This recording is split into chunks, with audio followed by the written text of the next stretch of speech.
Deuxième partie du verset 2 du chapitre 53 dit « Il n'avait ni prestance ni beauté pour retenir notre attention, ni rien dans son aspect qui pût nous attirer. » Et lorsque le Messie est venu, le peuple s'attendait toujours à voir un Messie victorieux, un réformateur politique, un roi puissant. Alors, de ce fait, ils n'ont pas pu reconnaître que l'œuvre de Jésus était dans l'humilité. Ils n'ont pas compris sa mission et ça ne correspondait absolument pas à l'idéal qu'ils s'étaient fixé, à l'idéal de leur monde. Ils n'avaient pas lu correctement les prophéties.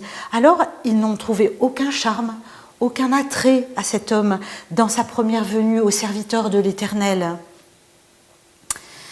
Cette mission qu'il avait, c'est-à-dire d'être une offrande pour le péché, a été totalement étrangère pour le peuple, étrangère à leur vision. C'est pourquoi ils l'ont méprisé. Le verset 3 qui dit « Il était méprisé, abandonné des hommes, un homme de douleur, habitué à la souffrance. Oui, il était semblable à ceux devant lesquels on détourne les yeux. Il était méprisé et nous n'avons fait aucun cas de sa valeur. » Abandonné des hommes, c'est-à-dire en général abandonné des hommes de haut rang, des hommes influents. Aucun homme qui avait une place influente, qui avait un certain standing, ne l'a soutenu. Et pour le peu qu'il y a eu, ils sont restés dans l'ombre, dans le silence. Et c'est vrai que, vous voyez, on va lire dans l'épître, dans l'évangile de Jean, la réaction des pharisiens lorsque les gardes ils avaient pour mission d'arrêter Jésus et ils n'ont pas pu le faire. Voilà la réaction. Quoi ? Répliquèrent les pharisiens. Vous aussi, vous y êtes laissés prendre. Est-ce qu'un seul des chefs ou un seul des pharisiens a cru en lui ? Il n'y a que ces gens du peuple qui ne connaissent rien à la loi. Ce sont tous des maudits. Voilà. Donc les pharisiens avaient bien conscience que des gens d'une certaine classe n'étaient pas avec Jésus. Ce n'était que le peuple qui était avec lui. En hébreu, ce verset qui dit mépriser, abandonner des hommes, il était semblable à ceux devant lesquels on détourne les yeux. En fait, en hébreu, le verset dit mépriser comme un objet devant lequel on se cache le visage. Pourquoi se cacher le visage ? Parce qu'il fait peur, parce qu'il nous renvoie à nos propres lâchetés. Le verset 4 d'Ésaïe dit « Pourtant, en vérité, c'est de nos maladies qu'il s'est chargé et ce sont nos souffrances qu'il a prises sur lui, alors que nous pensions que Dieu l'avait puni, frappé et humilié. » Le point ici qui est souligné, c'est que Jésus était un homme de douleur. Le Messie est un homme de douleur. Et c'est vrai que Jésus a éprouvé de la douleur, non seulement parce qu'il a souffert physiquement, mais aussi parce qu'il a pris avec compassion nos maladies, toutes les maladies de l'humanité. Il a aussi souffert lorsque tous ces gestes, justement, de compassion ont été rejetés, ont été repoussés. Le point culminant de sa douleur a été ce rejet du peuple pour lui. En le rejetant, ce peuple est resté en dehors de ce salut. Il est resté dans son état de perdition. Et c'est vrai, le peuple l'a considéré comme frappé de Dieu. Ils n'ont pas réalisé qu'il souffrait pour eux, pour leur rédemption, et qu'il avait été fait pour eux malédiction, pour sauver ceux qui étaient perdus. Et donc on lit bien dans l'évangile de Jean, Jean 1, chapitre 11, « Il est venu chez lui et les siens ne l'ont pas accueilli. » Et l'Épître aux Galates dit « Le Christ nous a libérés de la malédiction que la loi faisait peser sur nous en prenant la malédiction sur lui, à notre place. Il est en effet écrit « Maudit est quiconque est pendu au gibet. » Et ça a été une grande souffrance pour Jésus, de voir cette incompréhension de ses propres pères, de son peuple, et de voir que son peuple passait à côté de son œuvre de rédemption. 3 versets suivants qui font une seule partie, de 4 à 6, et ce sont vraiment les souffrances subies par le Messie. Le verset 4 dit « Pourtant, en vérité, c'est de nos maladies qu'il s'est chargé et ce sont nos souffrances qu'il a prises sur lui alors que nous pensions que Dieu l'avait puni, frappé et humilié. » Et l'apôtre Pierre le dit aussi dans sa lettre, « Il a pris nos péchés sur lui et les a portés sur son corps, sur la croix, afin qu'étant mort pour le péché, nous menions une vie juste. Oui, c'est par ces blessures que vous avez été guéris. » Le verset 5 d'Ésaïe dit « Mais c'est pour nos péchés qu'il a été percé, c'est pour nos fautes qu'il a été brisé. Le châtiment qui nous donne la paix est retombé sur lui, et c'est par ses meurtrissures que nous sommes guéris. » Et c'est là l'apôtre Paul, de son côté, dans le Nouveau Testament, dans la 2e épître aux Corinthiens, dit « Celui qui n'a pas connu le péché, il l'a fait devenir péché pour nous, afin qu'en lui, nous devenions justice de Dieu. » Dans l'hébreu d'ailleurs, dans ce verset où il est question qu'il a été percé, en hébreu nous n'avons pas la notion de percer. C'est le verbe halal qui veut dire blesser, frapper, tuer, mais pas la notion de percer. C'est un sens qui est plus dérivé. Je fais cette petite note parce que les Juifs le disent, que les chrétiens s'approprient ce terme de percer, alors que le sens direct, effectivement, c'est frapper, blesser, tuer. Le verset 6 dit « Nous étions tous errants, pareils à des brebis. Chacun de nous allait par son propre chemin. L'Éternel a fait retomber sur lui les fautes de nous tous. » Et dans Romains, l'apôtre Paul dit « Il a été livré pour nos fautes et Dieu l'a ressuscité pour que nous soyons déclarés justes. » En réalité, toute cette section, à partir d'Ésaïe 52 au verset 13 jusqu'à la fin de 53 verset 12, toute cette partie-là déborde de l'idée des souffrances du Messie pour le péché des hommes. Mais combien est merveilleuse la grâce de Dieu au travers de l'expiation du Christ. Ainsi, la croix qui était la pire des humiliations pour Jésus est devenue sa plus grande gloire, et ainsi que le moyen d'apporter le salut à l'humanité. Le verset 7 d'Ésaïe va montrer vraiment le caractère volontaire de la mort du Messie. Ce n'est pas quelque chose qui va lui être imposé, mais c'est quelque chose qu'il a accepté volontairement. Et c'est écrit, on l'a frappé et il s'est humilié, il n'a pas dit un mot, semblable à un agneau amené à l'abattoir, tout comme la brebis muette devant ceux qui la tondent, il n'a pas dit un mot. Et effectivement, c'est Pilate qui va le faire remarquer dans Matthieu 26, verset 62, « Tu n'as rien à répondre au témoignage qu'on vient de porter contre toi. » Jésus n'a pas murmuré contre ses souffrances, il a volontairement accepté cette tâche qui lui avait été confiée, c'est-à-dire porter nos péchés. Il est venu comme un agneau qu'on mène à la boucherie. Mais c'est un comportement tellement inhabituel. Personne ne supporte de telles choses sans rien dire, sans se défendre, sans essayer de faire en sorte que les choses ne se passent pas comme ça. Non, lui, il a tout accepté. C'est tellement incroyable que cette prophétie montre ce côté d'acceptation et que Jésus entre pleinement dans cette prophétie. Dans le Nouveau Testament, quand on lit que Jésus a été battu, faussement accusé, humilié, frappé, craché sur le visage et crucifié, on voit qu'il n'a eu aucun ressentiment, aucune parole de protestation, aucune parole méchante. La seule chose qui soit sortie de sa bouche est une prière pour ceux qui lui faisaient du mal, pour ceux qui le persécutent. Il va dire « Père, pardonne-leur, car ils ne savent ce qu'ils font. » On le lit dans l'évangile de Luc. Dans le texte en hébreu, concernant ce verset 7, il est parlé, enfin la traduction dit « l'agneau mené à l'abattoir ».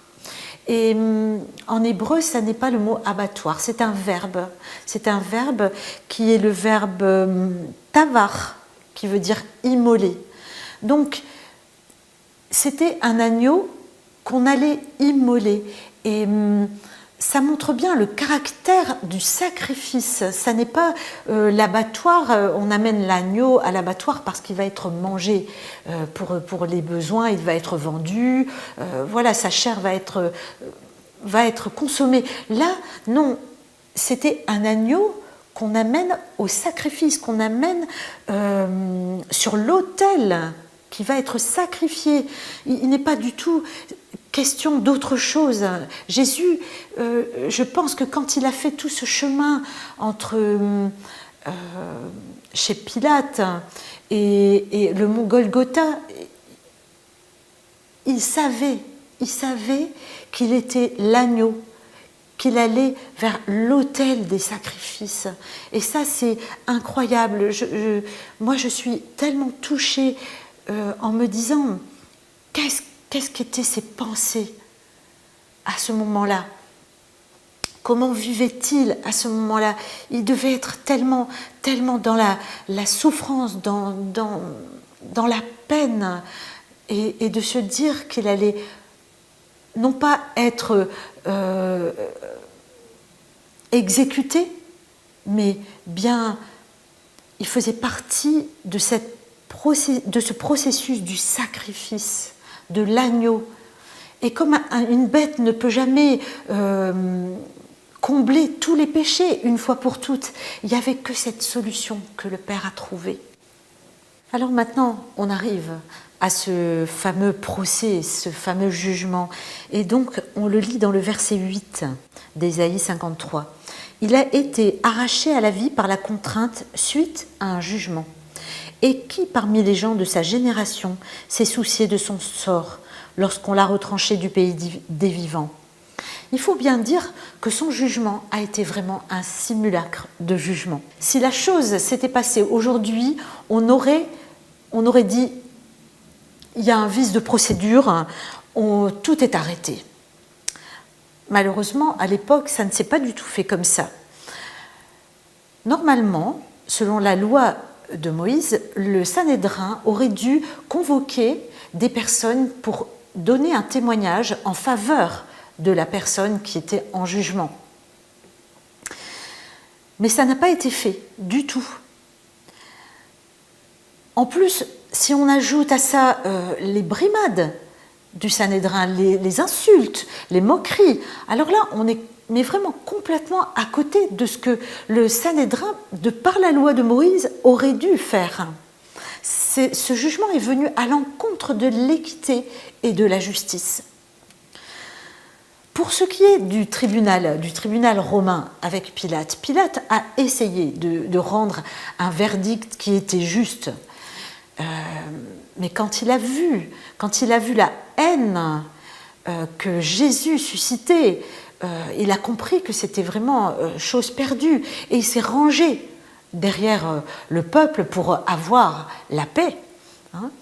Mais pourtant, il avait attesté de l'innocence de Jésus. Il avait dit « Je ne trouve en lui aucune raison de le condamner ». C'est dans l'évangile de Jean, chapitre 19. Et dans Matthieu, c'est écrit « Mais enfin, reprit Pilate, qu'a-t-il fait de mal ?» Eux, cependant, criaient de plus en plus fort « Crucifie-le !» Et on peut dire que ça a été la plus grande erreur judiciaire, à un niveau judiciaire, à un niveau humain, ça a été la plus grande erreur judiciaire de toute l'humanité. Il a été abandonné de tous. Ce verset, le verset 8, parle combien il a été abandonné de tous, abandonné, trahi par Pierre, qui avait pourtant donné sa promesse, abandonné par ses amis, ses disciples qui avaient fui. Personne n'a été avec lui. Plus tard, lors de sa crucifixion, quelques femmes étaient au loin, mais vraiment tellement peu. sa mère est venue, ainsi que quelques femmes, avec l'apôtre Jean. Ils sont venus. Et là aussi, ça me touche beaucoup, cette réaction de Jésus. Il était là, en train de mourir, en train de souffrir, et sa réaction a été d'être inquiet pour sa maman. Et c'est pourquoi il s'adresse aux disciples qu'il aimait, à Jean. Et il lui demande de prendre soin, parce qu'il veut la mettre à l'abri, même à ce moment-là de terribles souffrances. Alors, au moment où il en a eu le plus besoin, humainement parlant, personne ne s'est tenu à ses côtés. Pendant tout le temps de son procès, de sa crucifixion, il a été seul, mais vraiment absolument seul.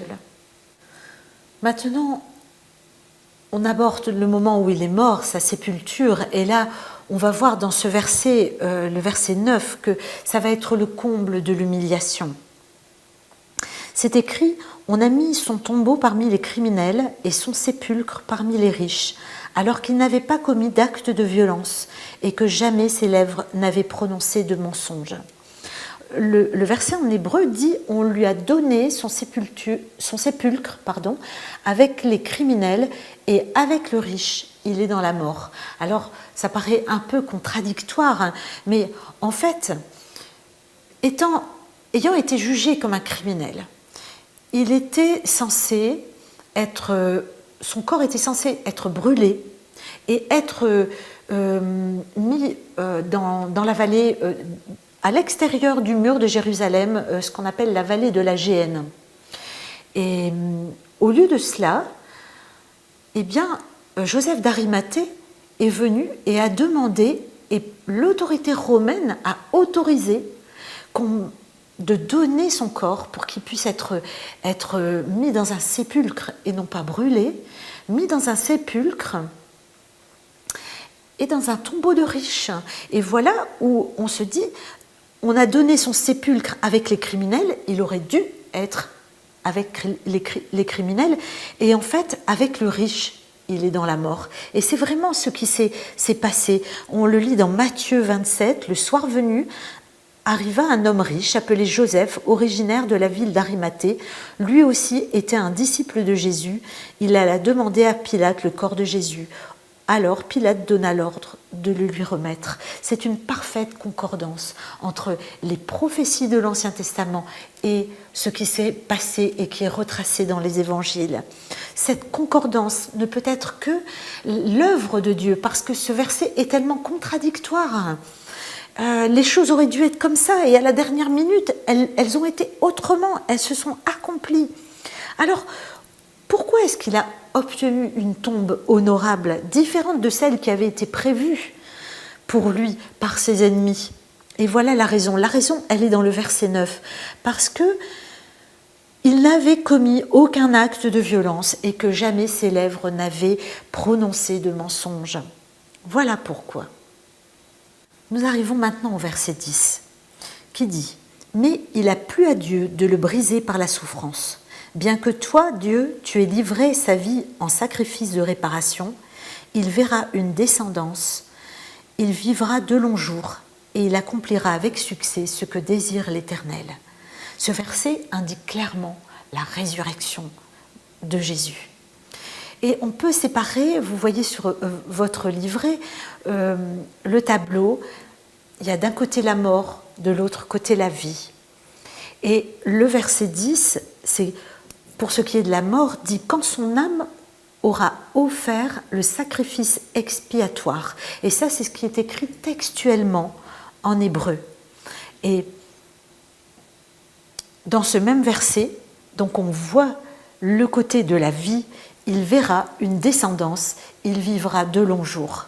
Et le psaume 16, verset 10 dit « Tu ne m'abandonneras pas dans le séjour des morts, tu ne laisseras pas ton serviteur fidèle se décomposer dans la tombe. » Et effectivement, c'est ce qui s'est passé. L'apôtre Paul, dans Corinthiens, le dit, il a été mis au tombeau, il est ressuscité le 3e jour, comme l'avaient annoncé les Écritures. Dans ce verset 10, quand on lit « Il accomplira avec succès ce que désire l'Éternel », la fin du verset, en hébreu, c'est écrit que la volonté de Dieu prospérera par sa main, donc par la main du Messie, prospérera, c'est-à-dire aura des fruits.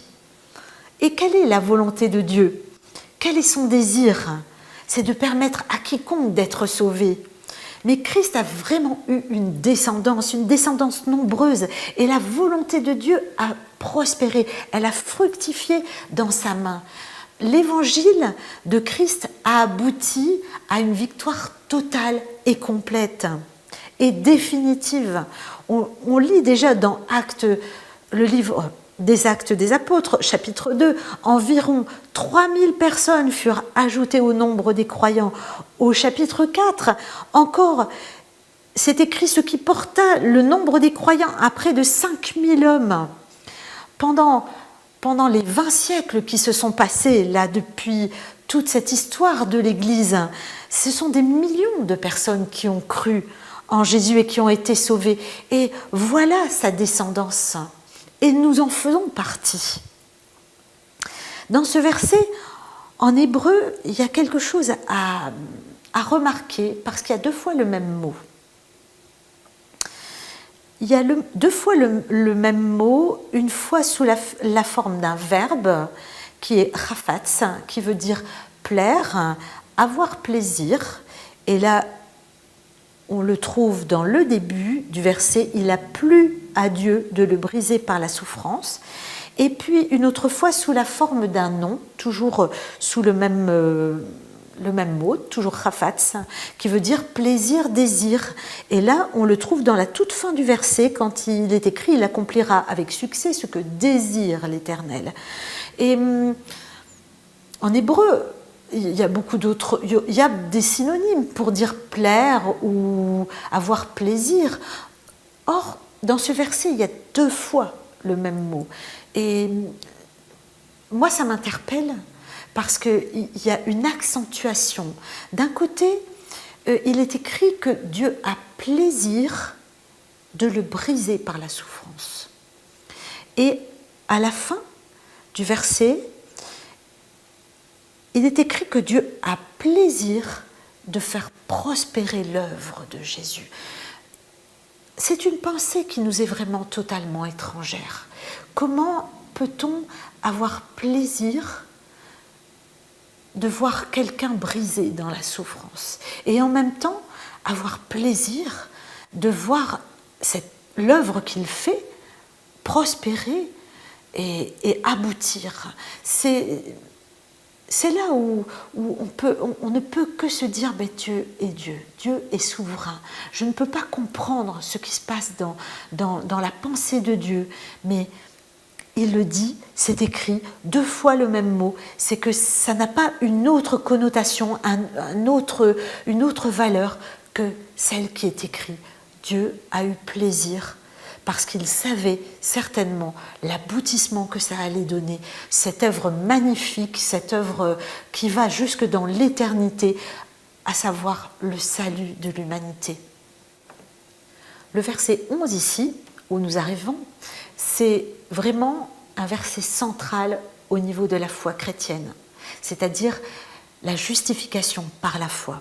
On va le lire. « Car après avoir tant souffert, il verra la lumière, il sera comblé, et parce que beaucoup de gens le connaîtront, mon serviteur, le juste, les déclarera justes et se chargera de leurs fautes. » Voilà le texte qui donne le fondement à l'apôtre Paul pour toute cette partie qu'il écrit sur la justification par la foi, le salut par grâce. On le lit dans Romains 3, les versets 22 à 24. Paul écrit « Dieu déclare les hommes justes par leur foi en Jésus-Christ, et cela s'applique à tous ceux qui croient. Tous ont péché, en effet, et sont privés de la glorieuse présence de Dieu.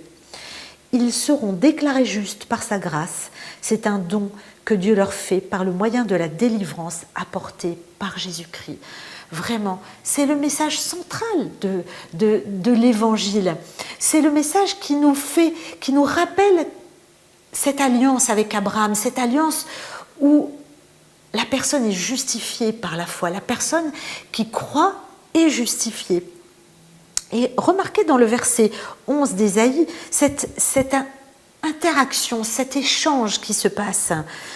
Ils recevront sa justice, Donc, puisque mon serviteur les déclarera justes, et lui, le juste, se chargera de leur iniquité. C'est un échange. Je te donne mon iniquité, donne-moi ta justice. Et c'est en accord total avec le Nouveau Testament, toujours l'apôtre Paul dans la 2e lettre aux Corinthiens, qui dit « Celui qui était innocent de tout péché, donc Christ, Dieu l'a condamné comme un pécheur à notre place, pour que dans l'union avec le Christ, nous pécheurs, nous soyons justes. » C'est dans cette union qu'il y a cet échange, que je te donne mon iniquité et que je reçois ta justice. Nous arrivons au verset 12. Nous lisons « Voilà pourquoi je lui donnerai une part avec ces gens nombreux. Il partagera le butin avec la multitude, car il s'est dépouillé lui-même jusqu'à la mort et s'est laissé compter parmi les malfaiteurs, car il a pris sur lui la faute d'un grand nombre. Il est intervenu en faveur des coupables. » Là, ce verset, c'est encore une fois comme une récapitulation. Et d'ailleurs, Christ lui-même cite ce passage-là. Il s'est rapporté dans l'évangile de Luc. Lorsque Jésus parle de sa propre crucifixion, il cite ce verset en disant « Il a été mis au nombre des malfaiteurs et cette parole doit s'accomplir pour moi, car tout ce qui a été écrit pour moi va s'accomplir. » Et dans cette prophétie, il est question de malfaiteurs, mais le mot en hébreu est beaucoup plus fort que ça. C'est le mot pochim, et ça indique vraiment quelqu'un qui a transgressé la loi, aussi bien la loi de Dieu que celle des hommes. Et dans ce verset, on voit encore une fois ce caractère volontaire du Messie. Le côté volontaire d'accepter ce que le Père avait prévu pour lui par le verbe qui est là, il s'est laissé compter parmi les malfaiteurs. Ce verbe pronominal, c'était vraiment sa volonté de laisser faire les événements tels qu'ils avaient été écrits dans la prophétie. Et on lit dans l'évangile de Luc, chapitre 23, avec Jésus, on amena aussi 2 autres hommes, des bandits, qui devaient être exécutés en même temps que lui. Et c'est bien ce dont on parle, ces malfaiteurs, ces pochim en hébreu. Alors, voyez combien tout ce passage entre Ésaïe chapitre 52 et verset 13 jusqu'à Ésaïe 53 verset 12, tout ce passage est un fondement pour notre foi chrétienne. On y voit la naissance du Messie, sa vie, sa mort, sa résurrection, tout le caractère salutaire de la vie du Messie, mais aussi la justification par la foi. C'est un passage qui est central pour notre foi. Et d'ailleurs, un rabbin me le faisait bien rappeler. Si le livre d'Ésaïe n'avait pas été gardé dans le canon des Écritures, il nous aurait manqué quelque chose d'essentiel pour notre foi, pour la foi chrétienne. C'est la base même de la foi en Jésus. C'est là où on voit tellement l'œuvre du Messie et qui est tellement aussi corroboré par les faits des évangiles. Et combien ce passage est central. Voilà, on arrive à la fin de ce point, c'est-à-dire de cette étude de la mort de Jésus. Et un dernier point qu'on va voir à propos de ce texte, parce que justement, les Juifs, lorsqu'on leur demande « Mais qui est ce serviteur souffrant du chapitre 53 d'Ésaïe ?» ils disent c'est le peuple d'Israël. Alors voilà quelques points qui peuvent attester que ce n'est pas le peuple d'Israël dont il est question dans ce chapitre. Au verset 2, quand on parle d'une pousse qui sort d'une terre. Au verset 3, quand il est écrit « Il était méprisé, homme de douleur ». Au verset 4, « Il a été frappé, humilié ». Et ainsi de suite, dans tout le chapitre. Tout au long de ce chapitre, on voit qu'il est question d'un individu, non pas d'une entité, non pas d'un peuple, d'un homme, d'un individu. Autre petit point, la conclusion du verset 8 qui dit « Il a été frappé à cause des péchés de mon peuple », donc d'Israël. Comment est-ce que le peuple peut-il souffrir pour lui-même? C'est impossible, c'est un non-sens. Du verset 7 et 9, il souffre et pourtant il est innocent. Or, on sait bien que le peuple d'Israël n'est pas innocent. On ne peut pas dire ça de la nation d'Israël. Au verset 12, c'est écrit que c'est par sa propre volonté qu'il s'est dépouillé. On voit tellement de versets qui montrent le caractère volontaire du sacrifice de Jésus. Et à aucun moment on a vu le peuple d'Israël ou une nation se donner et être sacrifié ou souffrir volontairement. Ça n'est pas le cas. On revient au verset 7. Il souffre sans résister, sans ouvrir la bouche. Et ça ne peut pas être dit non plus de la nation d'Israël. Donc ces mots ne peuvent pas être plus clairs pour ceux qui cherchent la vérité. Donc en conclusion, on peut dire qu'Ésaïe 53 décrit un homme sans péché, volontaire. Un homme qui n'oppose aucune résistance à la souffrance qu'on lui inflige et qui le fait pour le peuple de Dieu. Combien toutes ces prophéties et leur accomplissement sont liés. Combien on peut se dire qu'il est impossible, tellement les choses sont précises, tellement la prophétie elle-même est précise. Il est donc impossible que les choses aient été fabriquées et que Christ ait pu se dire je vais faire comme ci, je vais faire comme ça pour accomplir les prophéties. Non, les choses se sont faites comme ça parce que les choses étaient écrites et qu'il était là pour les accomplir. Il est venu pour cela. Nous arrivons maintenant dans la troisième partie de cette étude qui s'appelle les prophéties messianiques paradoxales, donc que vous trouvez dans votre livret, page 34. Nous sommes arrivés page 34. Et donc, ces prophéties messianiques paradoxales, déjà, qu'est-ce que cela veut dire? Ce sont des prophéties qui peuvent paraître contradictoires sans pour autant être absurdes, parfois inconciliables. Elle présente donc une énigme à résoudre si l'on n'a pas d'indice ou si on n'a pas l'accomplissement de lui-même de la prophétie. Dans l'Ancien Testament, il y a énormément de prophéties de cet ordre-là.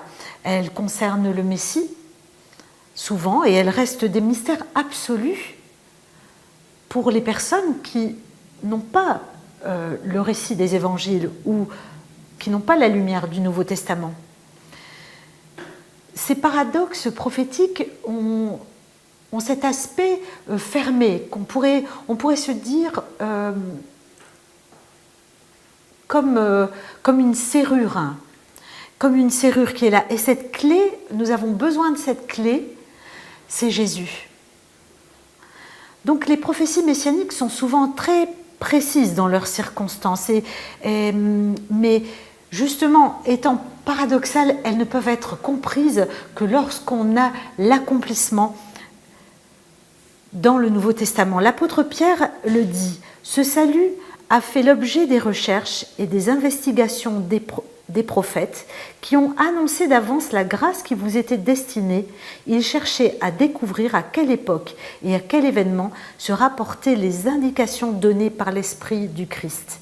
Cet Esprit était en eux et annonçait à l'avance les souffrances du Messie et la gloire dont elles seraient suivies. » Donc, on parle bien de textes qui peuvent être difficiles à comprendre, obscurs. Et tant qu'on n'a pas la clé pour comprendre ces textes, ils peuvent paraître tellement confus qu'on peut ne pas y croire. Mais lorsqu'on a cette clé, alors de telles prophéties prouvent que le Dieu de la prophétie qui les a conçues et le Dieu qui les a réalisées ne sont qu'un seul Dieu. Alors, considérez un petit peu quelques-unes de ces impossibilités, entre guillemets. Alors, voilà, avec le Messie, Dieu vient sur la terre et il naît dans un corps d'enfant. Il est dit que le Messie doit être engendré par Dieu, mais il est lui-même Dieu. Il est dit que le Messie sera un fils, et en même temps, il est Père d'éternité. On le lit dans Ésaïe. Il est choisi de Dieu, élu, précieux, et en même temps méprisé et rejeté par les hommes. Il est un homme de douleur, habitué à la souffrance. Il sera un homme qui est Dieu, et en même temps, il est Dieu qui est un homme. Donc, on va un peu les regarder, les observer, toutes ces prophéties qui paraissent incompréhensibles. En tout cas, tant qu'on n'a pas les textes qui les révèlent, les textes de Jésus, l'Évangile. Donc d'abord, sa naissance. Une vierge donnera naissance à un fils. En fait, c'est du jamais vu en matière d'expérience humaine. Et cet homme, cet enfant sera Dieu, et il sera Dieu lui-même incarné. Et c'est vrai qu'il y a 2 prophéties dans Ésaïe qui l'annoncent. Et chapitre 7 qui dit « C'est pourquoi le Seigneur vous donnera lui-même un signe. Voici, la jeune fille sera enceinte, elle enfantera un fils, elle lui donnera pour nom Emmanuel, qui veut dire Dieu avec nous. » Et au chapitre 9, il est dit « Car pour nous, un enfant nous est né, un fils nous est donné. Et il exercera l'autorité royale, il sera merveilleux, appelé merveilleux, conseiller, Dieu fort, Père à jamais et prince de la paix. » Pour accomplir ces prophéties incroyables, Dieu a accompli, Dieu a fait un miracle biologique, une incroyable performance. Christ a été conçu du Saint-Esprit et né de la Vierge Marie, comme il est annoncé dans Matthieu chapitre 1, tout le passage de 16 à 25. Pour accomplir ces 2 prédictions qui sont notées plus haut, les 2 prédictions d'Ésaïe, écrites 700 ans avant qu'il naisse, Dieu, dans la personne de son Fils, est venu sur terre. Et l'incarnation est devenue réalité. Le Fils des cieux est devenu le Fils de Marie. Dieu manifesté en chair. Et là, il y a plusieurs passages que je vous encourage à lire. Et tout cela s'est passé sans que Marie ne connaisse aucun homme. C'est attesté dans Luc, chapitre 1, verset 34. Alors, comment Dieu peut-il être un homme et comment un homme peut-il être Dieu, en même temps qu'être le Fils de l'homme et Fils de Dieu? Comment peut-il être Dieu lui-même et né de Dieu, engendré par Dieu? Comment une personne peut-elle être à la fois fils de l'homme et n'avoir aucun père humain?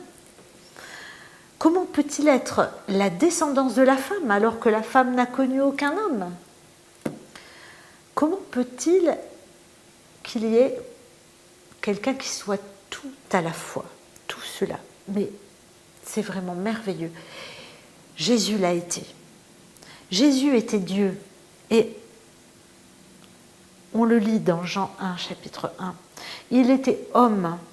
Et on a une référence au chapitre 1, toujours au verset 15. Il était la descendance de la femme. Paul l'a attesté dans Galates. Il était le Fils de l'homme. Ça a été dit dans l'évangile de Luc. Il était Fils de Dieu. On le lit dans Jean, chapitre 3, verset 16. Il était la descendance d'Abraham et la descendance de David. Voilà le miracle de tous les temps. À lui seul, Jésus est l'homme parfait et pourtant entièrement Dieu. Né de Dieu, pourtant prenant chair, incarné, unique, indivisible, une personnalité sans égale. La parole de Dieu l'atteste d'ailleurs au moment de son baptême. Dieu lui-même, le Père lui-même va attester de ces choses-là. Mais tout cela, c'est un grand mystère. C'est un grand mystère et Paul en parle. Il en parle dans l'épître aux Colossiens en disant qu'il espère que l'église de Laodicée va pouvoir comprendre ce mystère parce que ça reste un mystère. Et Jean, l'évangéliste, l'explique dans tout son préambule. On va le relire, mais vous pouvez tout relire. C'est effectivement, au commencement, était celui qui était la parole de Dieu. Il était avec Dieu, il était lui-même Dieu. Au commencement, il était avec Dieu. Personne n'a jamais vu Dieu. Dieu, le Fils unique qui vit dans l'intimité du Père, nous l'a révélé. Celui qui est la parole est devenu homme et il a vécu parmi nous. Nous avons contemplé la gloire du Fils unique envoyé par son Père, plénitude de grâce et de vérité. Voilà pour la première prophétie paradoxale concernant sa naissance. Maintenant, une autre prophétie, qui est aussi plusieurs prophéties paradoxales, mais qui concerne son origine. Alors, d'où est-ce que vient le Messie?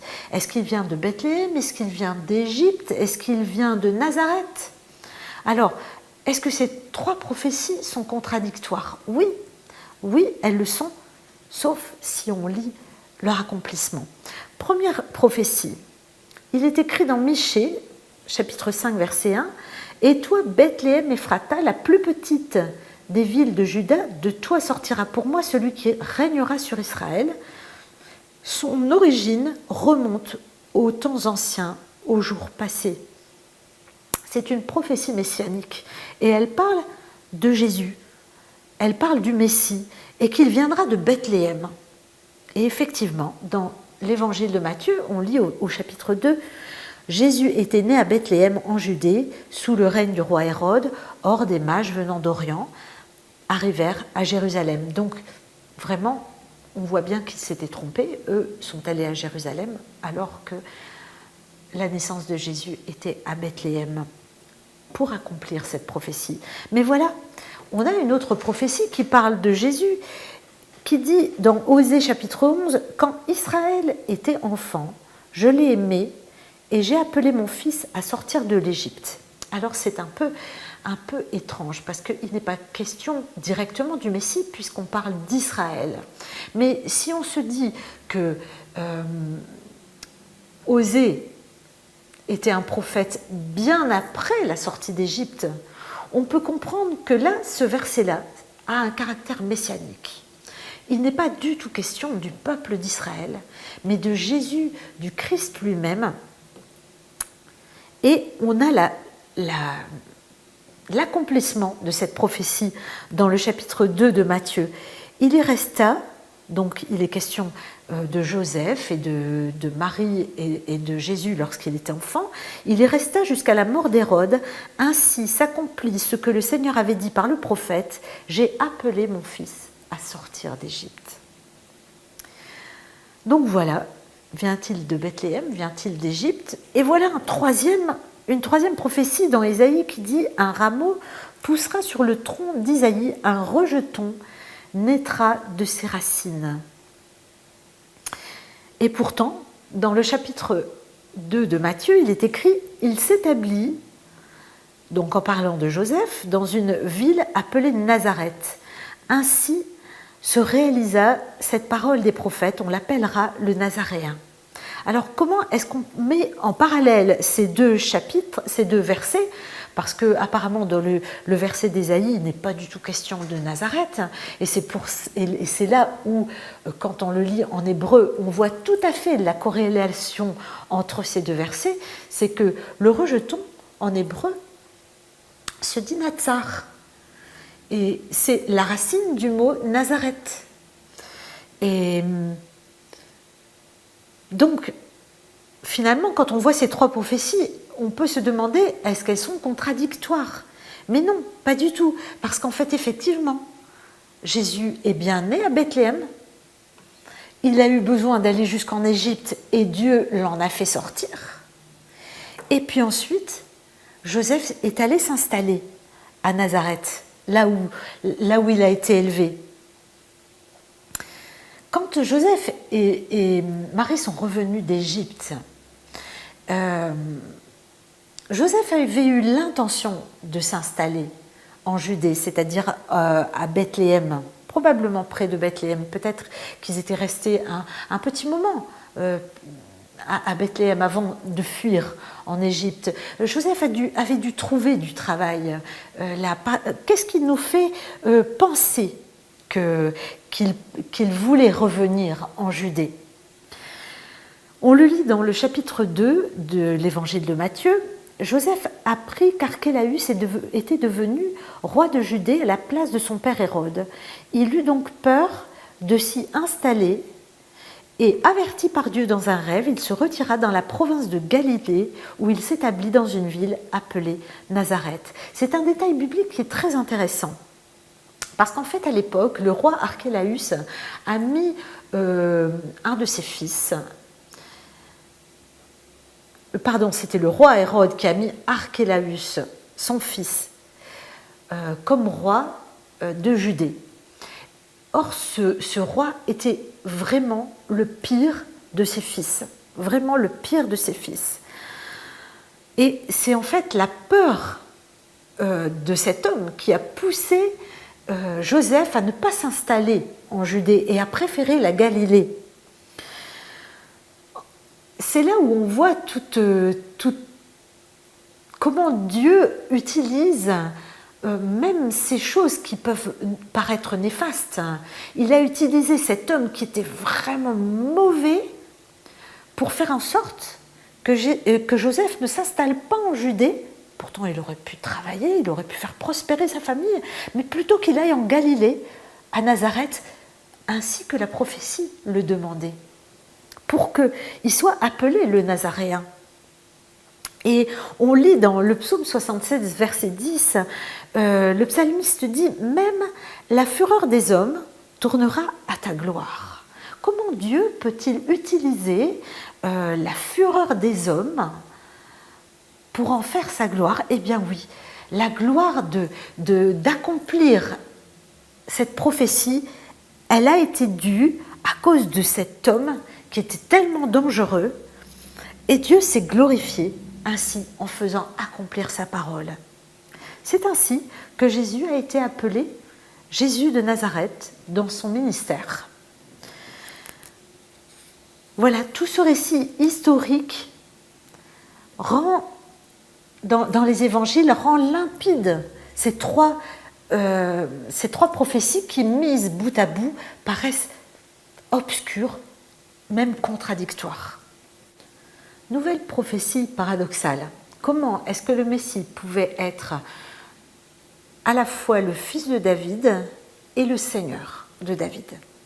Et on va prendre l'évangile de Matthieu, chapitre 22, au verset 45. Et c'est écrit: comme les pharisiens se trouvaient rassemblés là, Jésus les interrogea à son tour. Quelle est votre opinion au sujet du Messie? D'après vous, de qui descend-il? De David, lui répondirent-ils. Alors, comment se fait-il que David déclare, parlant sous l'inspiration de l'Esprit de Dieu, et il l'appelle Seigneur? En effet, il déclare: le Seigneur a dit à mon Seigneur, viens siéger à ma droite, jusqu'à ce que j'aie mis tes ennemis sous tes pieds. Si donc David l'appelle son Seigneur, comment est-il possible que le Messie soit son descendant? Voilà, ça c'est... Jésus expose une prophétie paradoxale aux pharisiens. Ces pharisiens qui se disaient tellement versés dans les Écritures. Mais comment pouvaient-ils avoir la clé de cette prophétie paradoxale? Et il cite tout simplement le psaume 110, verset 1. Est-ce que c'est si difficile de comprendre que Jésus est à la fois le fils de David et le Seigneur de David? Oui, c'est difficile.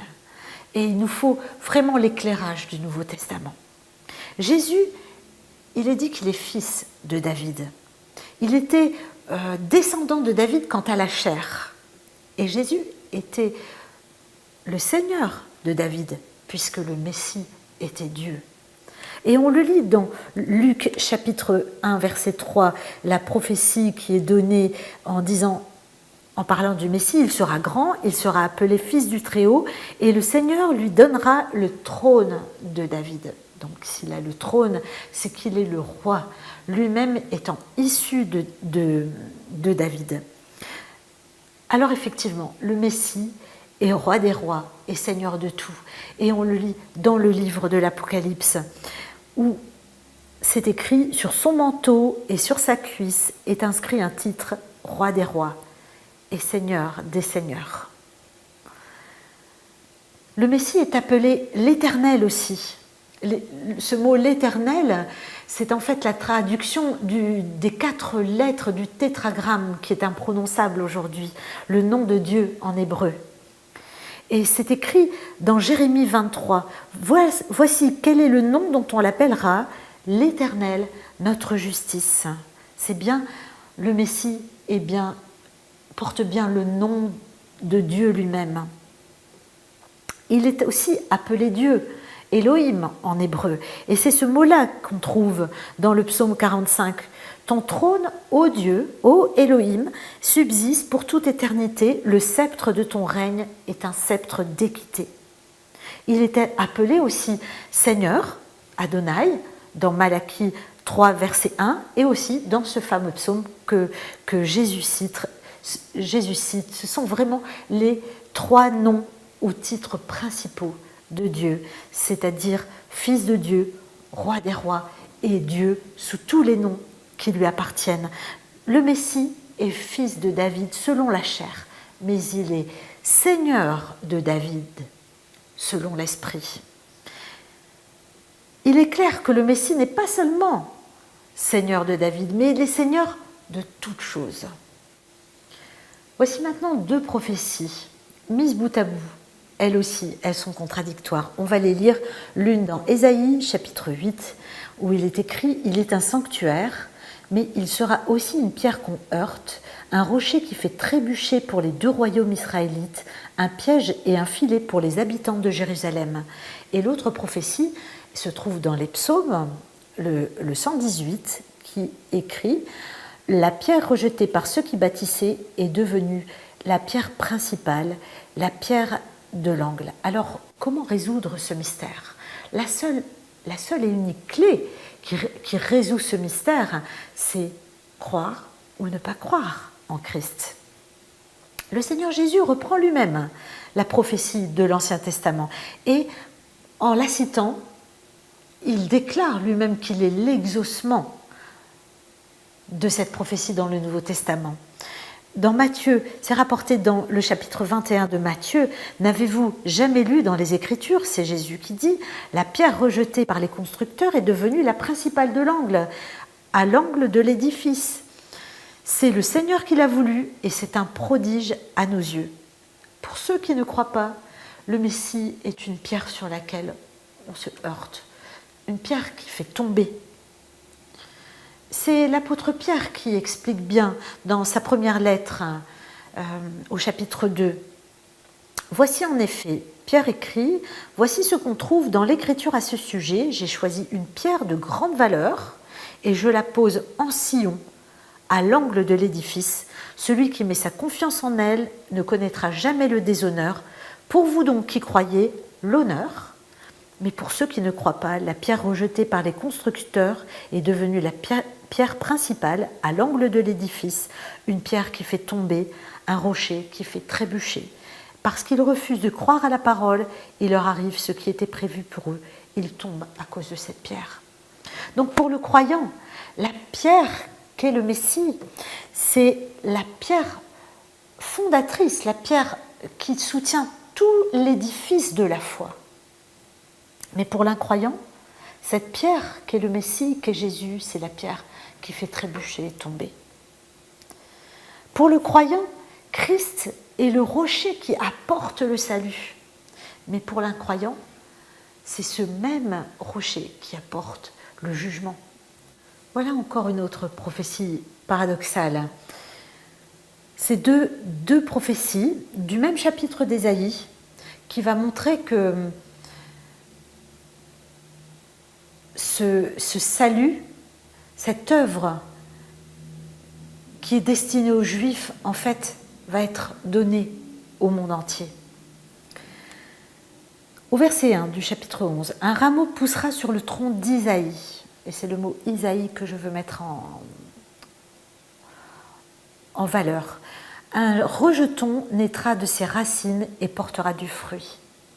Et le verset 10 du même chapitre dit « Il adviendra en ce jour-là que le descendant d'Isaïe, toujours le même, se dressera comme un étendard pour les peuples, et toutes les nations se tourneront vers lui, et le lieu où il se tiendra resplendira de gloire. » Alors on lit bien que Jésus était un juif de par sa généalogie, et pourtant les non-juifs, on le lit dans le verset 10 d'Ésaïe, les non-juifs vont se tourner vers lui. Et c'est une chose incroyable parce que depuis toujours, les juifs et les non-juifs, entre eux, il y avait toujours cette animosité. Mais justement, avec Christ, cette inimitié va être détruite. On le lit bien dans la lettre aux Éphésiens, chapitre 2, versets 14 et 15. Et plus loin, dans le chapitre 25 d'Ésaïe, on lit que ce voile qui est sur le cœur des non-juifs, qui était jusque-là posé sur leur cœur, ils ne pouvaient pas accéder aux promesses et aux alliances de Dieu, ce voile va se lever. On lit au verset 7 du chapitre 25. « Et là, il déchirera sur cette montagne le voile de tristesse qui couvre tous les peuples, la couverture recouvrant les nations. » Cette tristesse qui va être enlevée grâce au salut. Dieu va se tourner vers les non-juifs. Et parallèlement à ça, c'est un voile d'incrédulité qui va venir sur le cœur des juifs, beaucoup de juifs. Comme il est écrit dans cette prophétie en Ésaïe 6, verset 10, « Rends ce peuple, c'est-à-dire Israël, rends ce peuple insensible, ferme-lui les oreilles, bouche-lui les yeux, afin qu'il ne voie pas de ses yeux, pour qu'il n'entende pas de ses oreilles, et pour qu'il ne comprenne pas, qu'il ne puisse pas retourner au Seigneur, afin d'être guéri. » C'est une parole terrible. Dieu établit le Messie pour être la lumière des nations. Et dans Ésaïe 46, c'est écrit « Tu ne seras pas seulement mon serviteur pour rétablir les tribus de Jacob et ramener ceux que j'ai préservés du peuple d'Israël, car je t'ai établi pour être la lumière des nations, afin que mon salut parvienne jusqu'aux extrémités de la terre. » Et on peut dire que lorsqu'Israël a crucifié Jésus et rejeté leur Messie, un voile d'incrédulité est tombé sur leurs yeux, est tombé sur la nation tout entière. Bien que certains ont cru au Seigneur Jésus et ont été sauvés, mais encore aujourd'hui, cet aveuglement est sur les cœurs, les yeux sont fermés, les oreilles sont bouchées pour beaucoup. C'est bien décrit dans la deuxième épître aux Corinthiens, chapitre 3. Et l'évangile a été donné aux non-juifs. Et c'est Pierre qui le dit dans le chapitre... Non, plutôt, là, c'est le chapitre 28, c'est Paul qui parle. « Désormais, ce salut vient de Dieu. Ce salut qui vient de Dieu est maintenant apporté aux païens. Eux, ils écouteront le message. » Aujourd'hui, le message glorieux de Jean 3,16 est apporté aux nations entières. Et sa propre nation pour laquelle il était venu s'est détournée de lui. Mais cela a permis au monde entier d'accéder à cette dernière alliance parfaite, le salut en Jésus. Les non-juifs qui n'étaient pas le peuple de Dieu sont devenus son peuple par la foi dans le Messie juif, tel qu'il est bien écrit. C'est le tronc d'Isaïe qui porte ce rejeton. Ça semble absurde, mais c'est comme ça que Dieu l'a fait, c'est comme ça qu'il l'a pensé. Les prophéties paradoxales suivantes concernent la double onction du Messie. Cette onction en tant que sauveur et en même temps l'onction en tant que une onction de jugement, un ministère de jugement pour ce roi qui vient. Jésus, le Christ, a souffert lors de sa première venue, mais lors de son second avènement, il ne sera plus le Messie souffrant, mais il sera le roi et il aura une œuvre de jugement à donner. Alors, comment est-ce qu'il pouvait être à la fois le grand roi, celui qui allait restaurer la gloire de Salomon, et en même temps, comment pouvait-il être le sacrifice qui allait porter le péché du peuple? C'est évident que ces deux destinées sont bien sont bien séparées. Elles sont tellement contradictoires qu'elles ne peuvent s'accomplir qu'en deux phases, en deux parties. Pourtant, beaucoup de prophéties, lorsqu'ils parlent du Messie, indiquent les deux onctions. Cette onction du sacrifice et cette onction du jugement. Cette onction du serviteur et cette onction du roi, dans la même prophétie.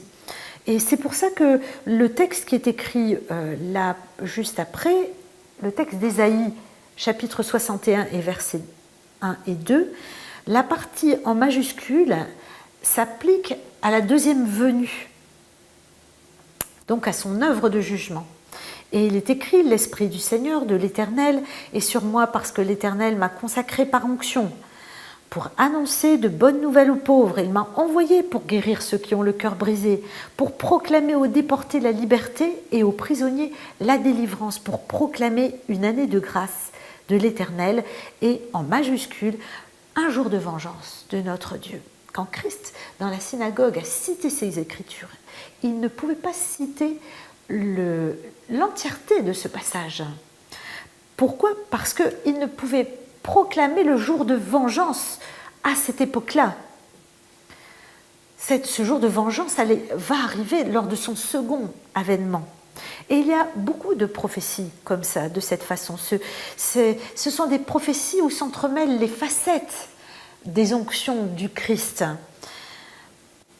La première venue, donc, elle est caractérisée par le salut, par son humiliation, par son œuvre en tant que rédempteur. Et ce deuxième avènement qui est caractérisé par la royauté, par l'établissement de son royaume, justement, un royaume de justice.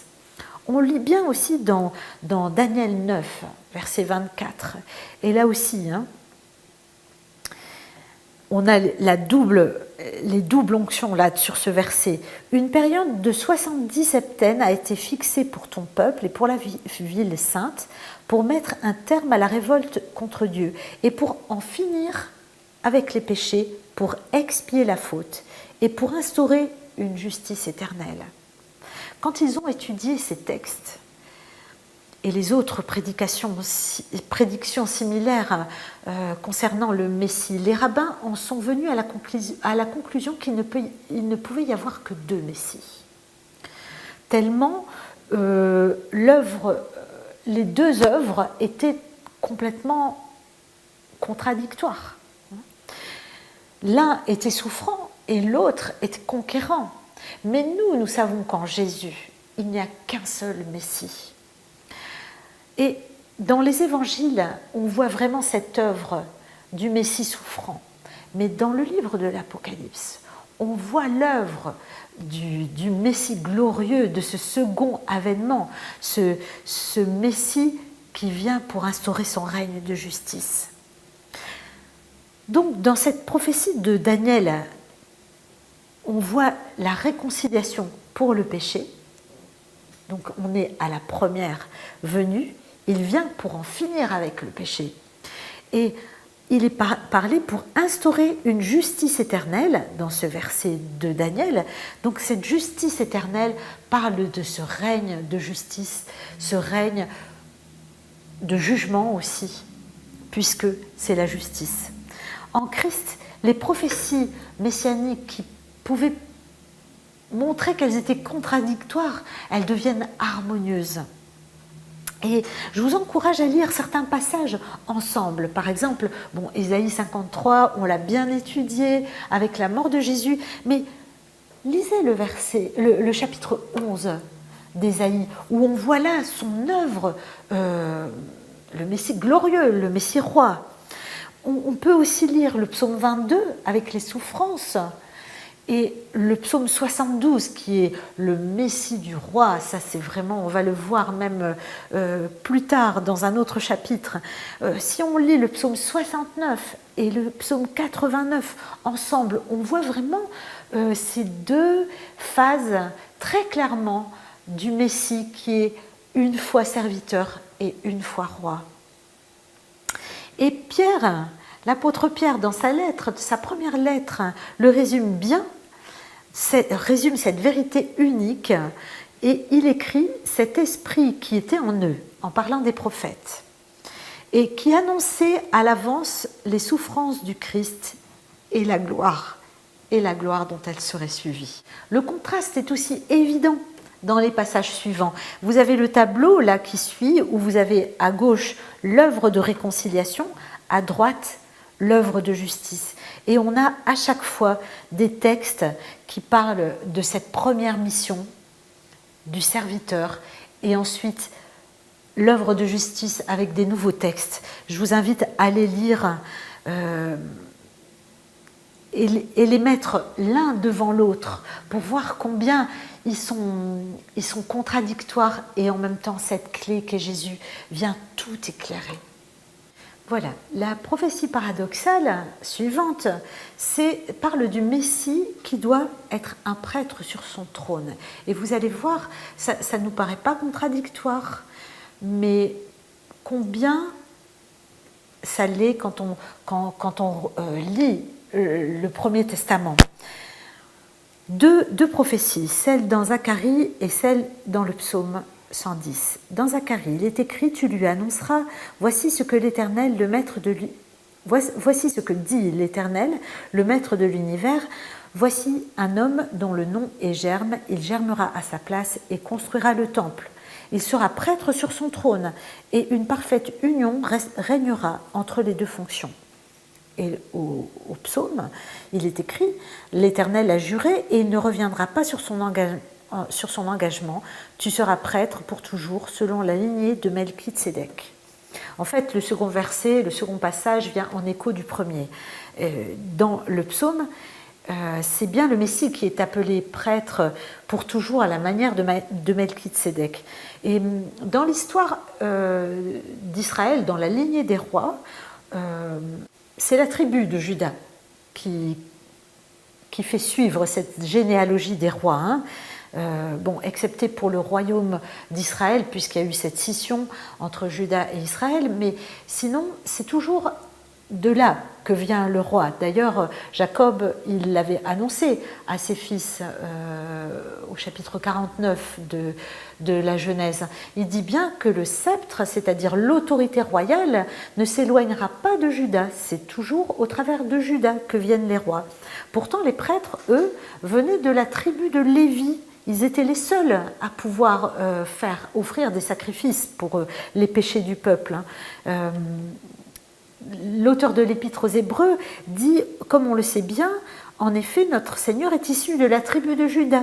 Et Moïse n'a jamais parlé de sacerdoce pour cette tribu. Alors, comment est-ce qu'on peut concilier ces deux attributs, ces deux choses qui sont vraiment contradictoires en une seule et même personne? Comment est-ce que Jésus pouvait être de la tribu de Juda et être promis pour la royauté et en même temps pouvoir être le prêtre et donc avoir les fonctions de ceux qui venaient de la tribu de Lévi? Alors comment cette énigme a-t-elle pu être résolue? Christ est un roi, donc de la tribu de Juda, il régnera sur la terre, il siégera sur son trône lors de sa deuxième venue, mais aussi Christ est un prêtre, puisqu'il s'est offert lui-même en sacrifice pour le péché. On le lit dans l'Épître aux Hébreux, chapitre 9. Donc, il a été aussi déclaré prêtre selon l'ordre de Melchitsédek. Et on le lit dans l'Épître aux Hébreux, chapitre 7. Melchitsédek était lui-même prêtre et roi à la fois. Ce Melchitsédek était selon l'Écriture roi de Salem et prêtre du Dieu Très-Haut. C'est lui qui a rencontré Abraham quand celui-ci revenait de sa victoire sur les rois et qui l'a béni. Tout d'abord, ce nom de Melchitsédek signifie roi de justice. Ensuite, il est roi de Salem, qui veut dire roi de paix. Melchitsédek, c'était une figure de l'époque d'Abraham, donc de l'époque d'avant la loi. Et c'est là encore ce parallèle qu'il y a entre cette alliance qui avait été faite avec Abraham, cette alliance de foi, et l'alliance de foi aussi donnée par Jésus. combien Dieu ne fait rien au hasard. Et cette rencontre entre Melchizedek et Abraham n'a pas été fortuite, elle a été très importante, parce que ce personnage était roi de Salem, mais en même temps prêtre. C'était quelque chose qui n'était pas encore scindé à cette époque-là. Et c'est pour ça que l'auteur de l'Épître aux Hébreux se réfère, il a besoin de revenir à l'époque d'avant la loi pour montrer que Jésus, en lui, eh bien, il a ces deux onctions aussi, cette onction de roi et cette onction de prêtre. Le problème est donc résolu. La prophétie paradoxale, maintenant, parle de cette espèce de cette contradiction entre comment Dieu voit le Messie et comment le peuple l'a reçu. On lit les deux prophéties, toutes les deux dans Ésaïe. Chapitre 42. Voici mon serviteur que je soutiens, celui que j'ai choisi, qui fait toute ma joie. Je lui ai donné mon esprit et il établira la justice parmi les nations. C'est Dieu qui parle. Voilà comment Dieu voit le Messie. Et dans le chapitre 49, c'est écrit « Voici ce que dit l'Éternel qui délivre Israël, qui en est le Dieu saint, à l'homme méprisé et détesté du peuple. » Et d'ailleurs, vous pouvez lire les versets suivants, le 8 et le 9, c'est très très parlant. Dans le chapitre 53 d'Ésaïe 1 à 3, on voit, c'est déjà annoncé que le Messie serait celui qui allait être détesté, rejeté des hommes, et dans lequel la nation ne verrait aucune beauté qui pourrait les attirer. Mais le Père a dit qu'il était son bien-aimé. Il l'a dit lors de son baptême, quand il y a eu la transfiguration. Dieu dit dans Matthieu, on le lit dans Matthieu 17, « Celui-ci est mon fils bien-aimé, celui qui fait toute ma joie. » La douleur ressentie par le Messie à cause de ce rejet est vraiment décrite par Jésus lui-même quand il dit dans le chapitre 23 de Matthieu « Ah Jérusalem, Jérusalem, toi qui fais mourir les prophètes et qui tues à coups de pierre ceux que Dieu t'envoie, combien de fois j'ai voulu rassembler tes habitants auprès de moi, comme une poule rassemble ses poussins sous ses ailes, mais vous ne l'avez pas voulu. » C'était quand même incroyable l'attitude que Dieu avait. C'est ce qu'aurait dû avoir le peuple, puisque c'était leur Dieu. Mais non, ils ont eu une réaction totalement différente. Ces prophéties, ces deux prophéties qu'on lit dans Ésaïe, qu'on vient de lire, sont paradoxales et elles ne trouvent pas d'explication, si ce n'est dans ce passage de Jérémie, chapitre 5, 21. Et c'est Jésus lui-même qui va le citer, on le trouve dans Marc, chapitre 14, il cite Jérémie 5, le verset 21. Donc Jésus dit « Les secrets du royaume de Dieu vous ont été confiés. » C'est bien ce que Dieu a voulu pour son peuple. Il leur a donné l'alliance. « Mais à ceux du dehors, tout est présenté au moyen de paraboles, afin que lorsqu'ils voient de leurs propres yeux, ils ne saisissent pas. Quand ils entendent de leurs propres oreilles, ils ne comprennent pas, de peur qu'ils ne se tournent vers Dieu et ne reçoivent le pardon de leurs fautes. » Jésus savait qu'il allait être rejeté par son peuple. Il le savait de par les prophéties, ça avait été annoncé. Et c'est pour ça qu'il cite Jérémie. Voilà comment ces deux choses qui sont paradoxales trouvent leur explication. Ici, nous allons aborder non pas une prophétie à proprement parler contradictoire ou paradoxale, mais une prophétie vraiment obscure. C'est cette histoire du prix qui a été conclu pour la mort de Jésus. Donc, cette prophétie se trouve dans le livre de Zacharie, et c'est écrit « Et je leur déclarai, si vous le jugez bon, donnez-moi mon salaire, sinon n'en faites rien. Ils me donnèrent pour salaire 30 cycles d'argent, et l'Éternel me dit, jette-le au potier, ce joli prix auquel je t'ai estimé. Je pris les 30 cycles d'argent et je les jetai dans le temple de l'Éternel pour le potier. » Donc on lit dans les évangiles que Jésus avait passé un accord donc, avec le Sanhédrin pour livrer Jésus au prix des 30 pièces d'argent. C'est écrit Matthieu 26, « Si je me charge de vous livrer Jésus, quelle somme me donnerez-vous » Ils lui versèrent 30 pièces d'argent. Et en voyant que Jésus était condamné, oui, Judas a été pris de remords. Certainement, Judas ne s'attendait pas que ça prenne cette ampleur. Judas, je pense que l'attitude de Judas est partie d'une grande déception. Il a vu Jésus, cet homme tellement doux, tellement bon, accomplir tous ces miracles, ne pas faire ce pourquoi on l'attendait, c'est-à-dire devenir le Messie glorieux, rétablissant la gloire de Salomon. Non, non, non. Et peut-être que Judas a voulu donner peut-être un électrochoc à Jésus. Il a dû se dire, mais qu'est-ce qu'il fait, celui-là? On sait bien qu'il est le Messie, mais c'est pas ça, le Messie, ça n'est pas celui. Il est en train d'arriver à une situation qui ne va l'amener nulle part.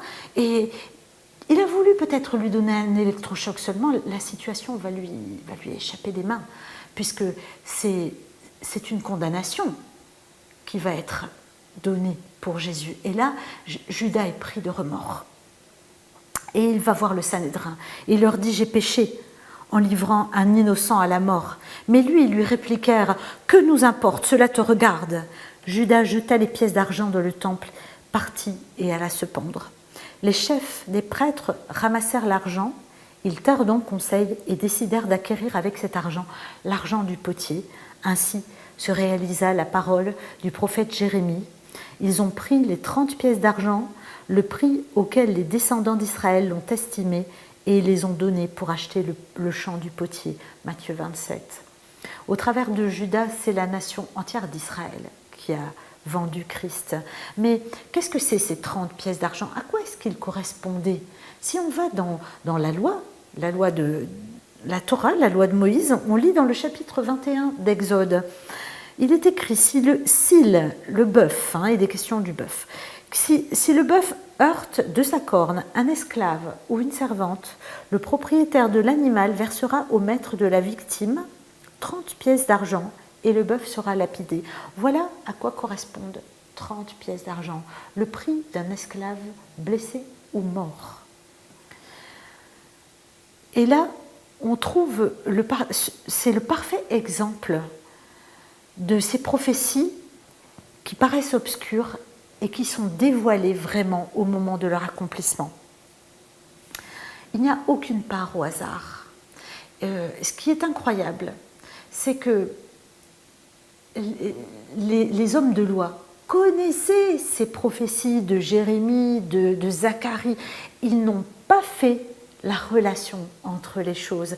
Dieu a gardé leur esprit dans l'obscurité, dans les ténèbres, pour que cette prophétie puisse être accomplie. Dieu a parlé au travers du prophète, il a mis en place les faits.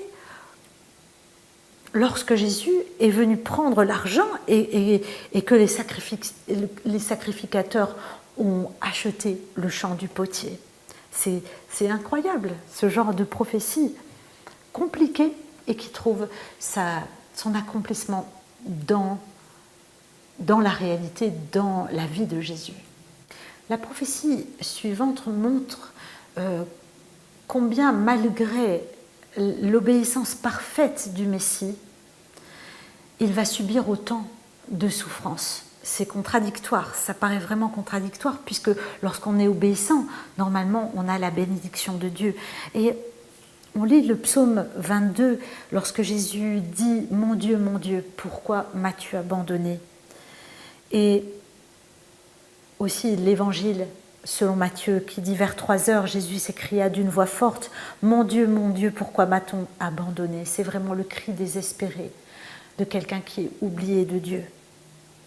Ce juste dans lequel Dieu faisait ses délices a été oublié. On le lit dans le psaume 22. C'est tout un psaume qui est dédié à la mort du Messie.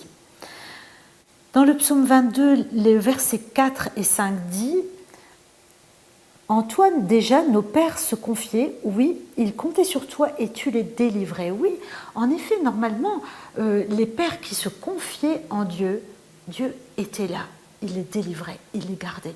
Et pourtant, Jésus a été obéissant, il a fait tout ce qu'il fallait et Dieu l'a oublié et Dieu l'a abandonné.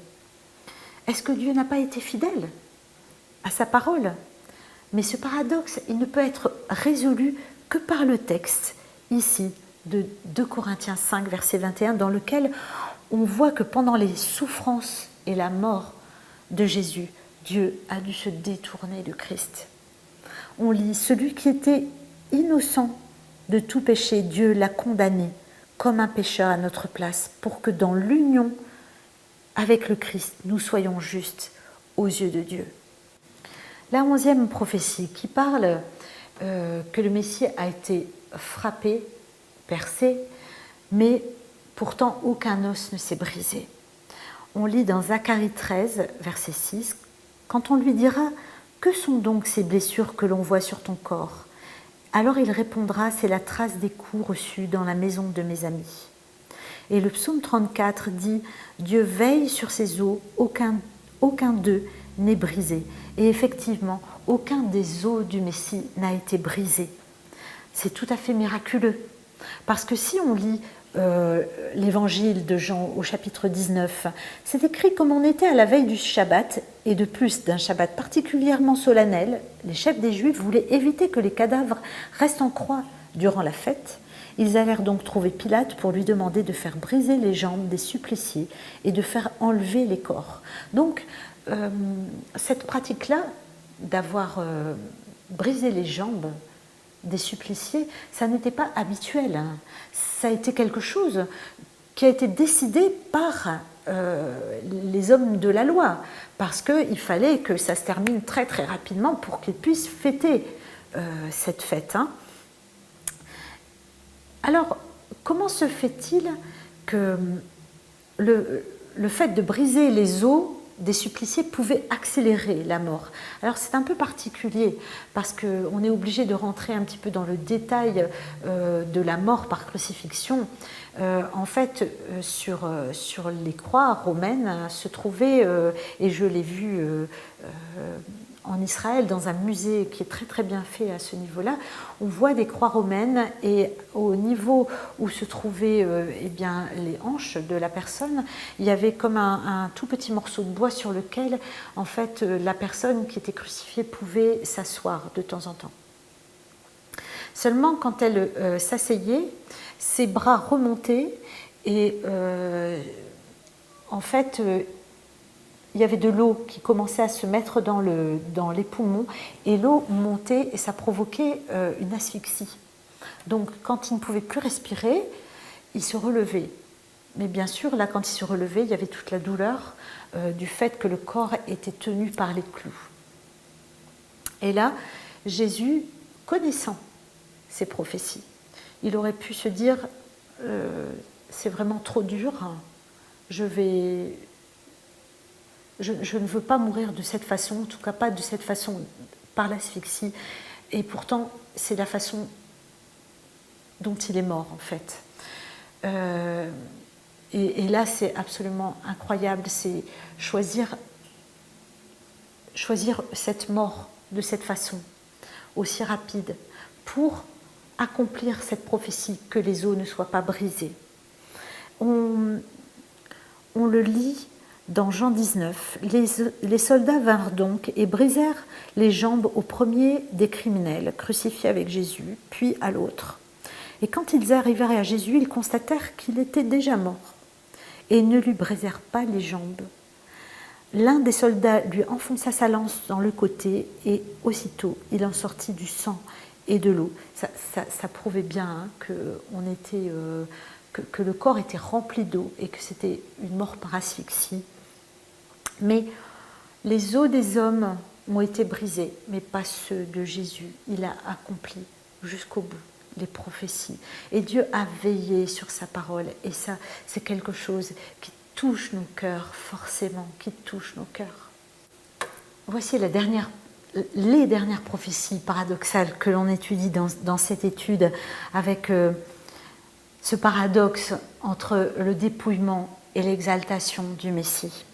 On lit dans Ésaïe 53, verset 12, « Il s'est dépouillé lui-même jusqu'à la mort, et il s'est laissé compter parmi les malfaiteurs. » Ça, ce sont des faits. Mais la promesse qui est en face, dans Ésaïe 52, verset 12, « Voici mon serviteur agira en toute sagesse, il sera haut placé, très élevé, grandement exalté. » Un autre fait du verset 10 d'Ésaïe 53, « Il verra une descendance, il vivra de longs jours, il accomplira avec succès ce que désire l'Éternel. » Et voilà la promesse au verset 12, « C'est pourquoi je lui donnerai une part avec les gens nombreux, il partagera le butin avec la multitude. » Tant que ces textes restent des prophéties, ils sont obscurs. Mais quand ils sont accomplis dans la vie de Jésus, ils deviennent clairs. Et ça, c'est vraiment un des paradoxes les plus sensationnels de toutes les Écritures. On le lit dans Philippiens 2. L'apôtre Paul le résume vraiment très bien, ces passages contradictoires. Il écrit la lettre aux Éphésiens, chapitre 2, « Il s'abaissa lui-même en devenant obéissant jusqu'à subir la mort. » Oui, la mort sur la croix. Et là, on l'a lu dans le verset 12 d'Ésaïe 53. « C'est pourquoi Dieu l'a élevé à la plus haute place et lui a donné le nom qui est au-dessus de tout nom. » Et là, on a l'accomplissement dans Ésaïe 52, verset 12. « Pour qu'au nom de Jésus, tout être s'agenouille dans les cieux, sur la terre et sous la terre, et jusque sous la terre, et que chacun déclare. » Et là, il parle du verset 10 d'Ésaïe 53. La descendance de ceux qui le reconnaîtront. Jésus-Christ est Seigneur à la gloire de Dieu le Père. Et voilà la parole du verset 12 d'Ésaïe 52, c'est la louange suprême. C'est le butin. Il partage le butin, comme il est dit dans le verset 12, c'est-à-dire la vie éternelle. Donc on peut reprendre les textes d'Ésaïe et le texte de Paul dans l'Épître aux Philippiens et voir que tout correspond magnifiquement. L'homme l'a méprisé et réduit à néant.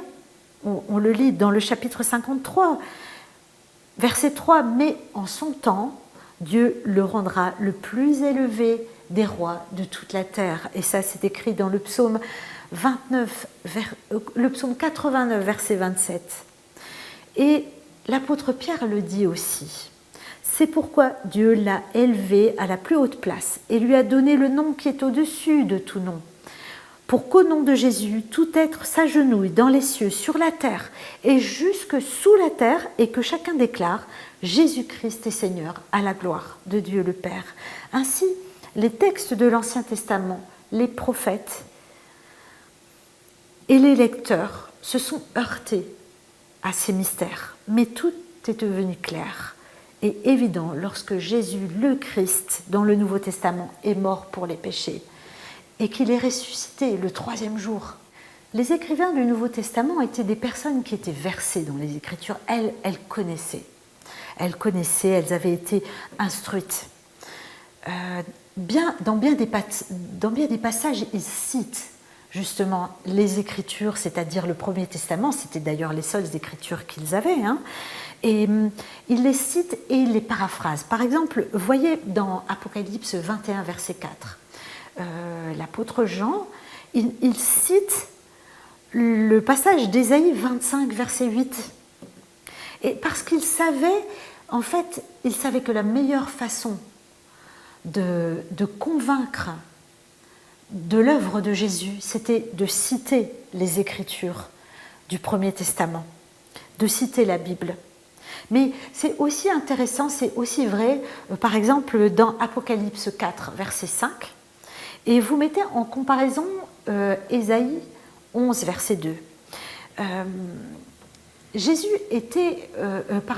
était présent lors de la Pentecôte. Il a vu les flammes qui étaient sur la tête des personnes, automatiquement. Mais il a compris ce qui était en train de se passer. Il a compris que c'était la prophétie d'Ésaïe 11 qui était en train de se réaliser. Et quand il cite dans l'Apocalypse et qu'il parle de ces flammes et de ces 7 esprits, il comprend la corrélation des choses parce qu'il connaissait les Écritures. Et c'est toujours comme ça qu'il faisait. Et nous aussi, dans notre façon d'annoncer l'Évangile, de parler de Jésus, on ne peut que citer les Écritures du Premier Testament parce qu'elles donnent la véracité, elles donnent le fondement du Nouveau Testament en montrant que la vie de Jésus était l'accomplissement des Écritures qui étaient dans le Premier Testament. Et ça donne du poids. C'est ainsi que les évangélistes, les apôtres ont fait. Et je pense que c'est la meilleure des manières.